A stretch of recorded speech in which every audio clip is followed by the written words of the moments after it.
The Inspector General of Police, Gilbert Masangale, challenges a 6-month prison sentence imposed by the High Court, claiming that the judge overlooked his earlier response to the case.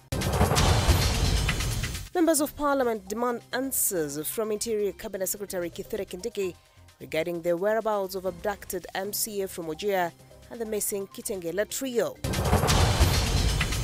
Multimedia University student leaders and Vocal Africa condemn the excessive force used by police during Tuesday's students' protest.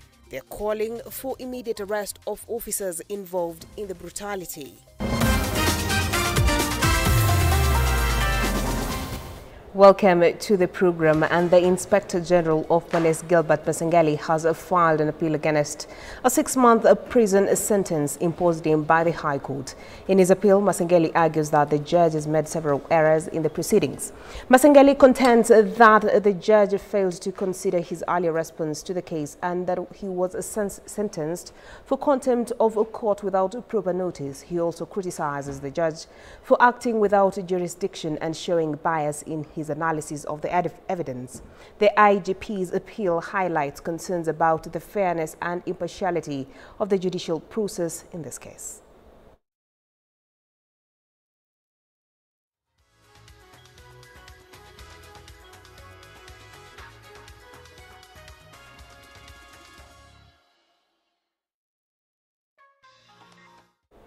In Multimedia University, students' leadership have demanded for justice from the police for Trevor Mathenge, a first-year student who was injured during Tuesday's demonstrations. The students' leader stated they were only fighting for their rights but were met with excessive force from the police. Let's listen in. I stand before you, compelled to speak about the alarming events that unfolded on Tuesday, 17th of September 2024 at Multimedia University of Kenya. Comrades, what began as a peaceful demonstration, a powerful expression of our collective demand for justice, tragically turned into an incident of police brutality that we cannot overlook. Comrades, power. Comrades, as we raised our voices for a cause that matters deeply to us, we were met with an unjust response from police officers who were sworn to protect us. Comrades, comrades, power. Comrades, Trevor Mathenge Murithi, a first-year student pursuing bachelor degree in applied communication, who is now recovering. Comrades, power. Comrades, comrades, peace. Comrades, Trevor Mathenge Murithi, a first-year student pursuing bachelor degree in applied communication, who is now recovering from his injuries at Rongai Orthopedic Medical Center Hospital, was brutally beaten and harassed by police during the demonstration. His right leg was dislocated, and in an appalling display of disregard of human life. Comrades, power. The officers left him in a perilous situation. Comrades, power. The comrade was surrounded by tear gas that dangerously exploded. Comrades, power. This is not just comrades, power. Comrades, peace. This is not just an isolated incident. It is a stark reminder of the systematic issues we face within our society. Comrades, power. Comrades, So therefore, comrades, we gather here not only to express our outrage, but to demand for accountability. Comrades, power. Trevor's injury is a clear violation of his rights and blatant example of the excessive force used by police. Comrades, power. Comrades, Despite our peaceful protest, no one should ever have to fear for their safety while exercising their right of expression. Comrades, power. Comrades, Comrades, furthermore, our demonstrations have not ended. Our demonstration have not ended. Our demonstration. Comrades, power. Comrades, Well, and learning activities at over 35 public universities were disrupted today as lecturers commenced their strike following the lapse of the 7-day strike notice during the strike launch at the Technical University of Kenya. WASU Secretary General Constantine Wasonga voiced frustrations over the government's delays in negotiating the 2021-2025 CBA. The union also criticized the government's comparison of universities' staff to civil servants and pledged to halt fee collection until pending salaries are paid. This strike comes just a week after students call off their protest against the new higher education funding model after government intervention. We don't want promises. We gave our proposal on 4th September 2020. So from 4th September 2020, if you are still asking for more time in 2024, then think twice. No more promises. 4 years. No. 4 years. What we are saying, other public service employees were given 7 to 10%. We are also government employees. We are ready for talks. Yes. But we will strike until we strike a deal. Yes. As we will be negotiating now, you will be on strike. Once we strike a deal, we will sign a return to work formula. Before that, I want you to strike with abandon. Strike with abandon. I want you to intensify this strike. And I want to say, we have no apologies for being on the streets. Article 41 of the Constitution of Kenya, 2010, allow us to go on strike. And that is what we are doing. We gave a strike notice of 7 days because of failure to negotiate our 2021-2025 CBA. Proposals, as you have been told, were actually served on these authorities as early as 2020. They did not come back to us despite many reminders between 2020 and 2023. It is June 2023 that we were finally called onto the table to jumpstart negotiations of that CBA. And we have been on the table since that time to date. And there is nothing that can be recorded to have been agreed upon. And because of that failure, because of the time that we gave them, our members gave us time to sit with their employers and negotiate on their behalf. That time has now lapsed. And the members today have taken back that particular mandate and the power that they gave us. And members of parliament are now demanding answers from Interior Cabinet Secretary Kithure Kindiki regarding the abduction of Dala Ward MCA Yusuf Hussein Abdi. This comes as members of residents from Wajir County urge police to expedite the investigations into the legislature's disappearance. Members of parliament are now hot on heels of the Interior Ministry seeking answers about the disappearance of Wajir County Assembly Minority Leader Yusuf Hussein Abdi. The disappearance of Honorable Yusuf, an abduction, is worrying and alarming. It's inhuman, Madam Speaker, to abduct a leader, an elected leader, and even to make it was nobody is bothered to talk about that particular abduction. So I want to ask the chairman, not later than this afternoon or at worst tomorrow afternoon, Madam Speaker, not Tuesday next week.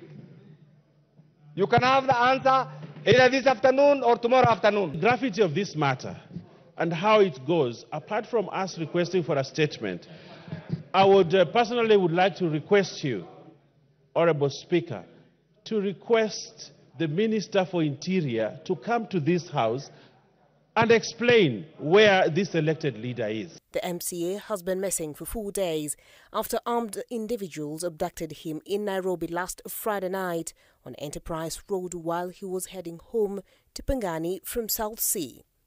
Mtoto wetu leo yapita leo siku ya 4 kiongozi wetu, na mpaka leo mpaka saa hii hakujulikani, hakuna fununu yoyote kabisa, haijulikani kama yuko hai au kashakufa. Ni masikitiko makubwa mtu ambao amechaguliwa kutoka Wajir Ward MCA ambao ametekwa nyara Nairobi town, Nairobi South Sea, akielekea kwake masaa za usiku Pangani. Ametekwa nyara na Prado mbili, moja ya white na moja black, na wajamaa walikuwa na silaha na bunduki. In response, Mombasa residents hailing from Wajir County are calling on the police to expedite their investigations and unravel the mystery surrounding the abduction, ensuring that Abdi is safely produced in court. DCI, polisi, wafanya investigation, watafute huyo mtu. Kama amefanya makosa aletwe kotini. Huwa kuna sheria, nchi yetu ya Kenya kuna sheria. Kazi ya serikali ni gani? Kuna DCI, kuna AMS, kuna police. Kazi ni gani mpaka kijana kosekane siku 4 jamani? The disappearance of the MCA is the latest incident following the recent case of the Kitengela trio, Bob Njagi and the Langton brothers who vanished last month. Concerns are growing over the increase in abduction and forced disappearances, despite President William Ruto's promise to combat these issues when he took office. And the National Assembly will today debate and vote on whether to approve Douglas Kanja as the new Inspector General of Police. Kanja, who previously served as the Deputy Inspector General, was initially appointed as acting IG following Japheth Kome's resignation. However, his nomination to the permanent position forced him to step down, and Gilbert Masengeli has been serving as the acting IG in the interim. Mr. Speaker, without taking much time, I want really to convince this House, or I want to prove to this House, that the man before you today is the man that Kenyans need, is the man that the Kenyan service need to bring about the change that we have been looking for too long, for many years, especially in the reform in the police service, to stamp out corruption, and of course to take this country forward in matters security. Mr. Chairman, I have looked keenly at the CV of the nominee. And this nominee is being nominated as the Inspector General at a very difficult time when the police service is under microscope. It's under microscope for various reasons. First of all, Mr. Speaker, for impunity. It is a time that the acting Inspector General is demonstrating absolute impunity against the court. It is at a time the Inspector General, the acting Inspector General, is demonstrating impunity by withdrawing bodyguards of a judge because of orders that they perceive to be adverse. That is absolute impunity. Mr. Chairman, it is also at a time when there are unexplained disappearances and abductions. Just this morning, the chairman was made to commit to make a statement tomorrow. There are so many instances of unexplained disappearances and abductions. Lazima polisi wapewe yale mambo ama yale fedha yatakayowawezesha kutekeleza majukumu yao. Na Mheshimiwa Spika, mara mingi mambo yakiharibika, kila mtu anahukumu polisi. Maneno ya haki za kibinadamu. Na mimi huwa nauliza tu swali moja. Polisi sio binadamu.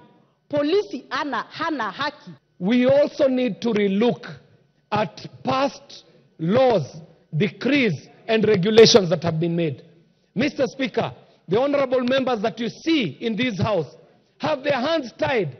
These members know that the police are living in very bad conditions in their constituencies. But Mr. Speaker, there was a decree that was made that the NGCDF cannot construct police houses or police lines in police stations, Mr. Speaker. Some of these decrees, we need to relook at them, Mr. Speaker. And And away from that, Kakamega Governor Fernandez Baraza has called on the National Treasury to swiftly release 90 billion shillings equitable share funds owed to counties. The delayed disbursement for July, August and September is straining county finances and disrupting essential services across the country. Baraza, who is also the chair of the Council of Governors Finance Committee, expressed deep concerns about the financial crisis facing counties. He warned that if the funds are not released soon, basic services in all the 47 counties could come to a halt.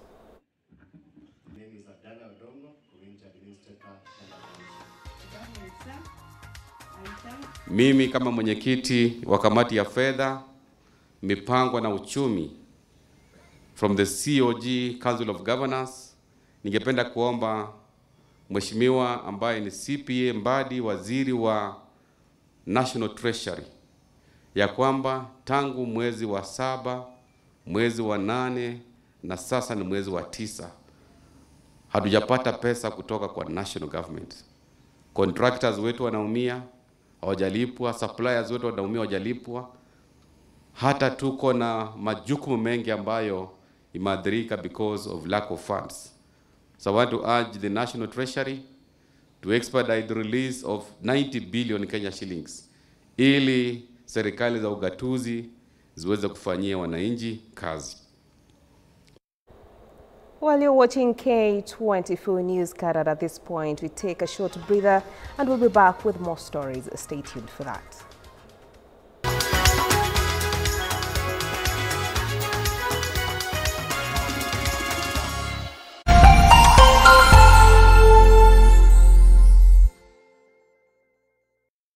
Have you watched K24? We would love to hear from you. Send us your feedback on what you like and what you don't like and why.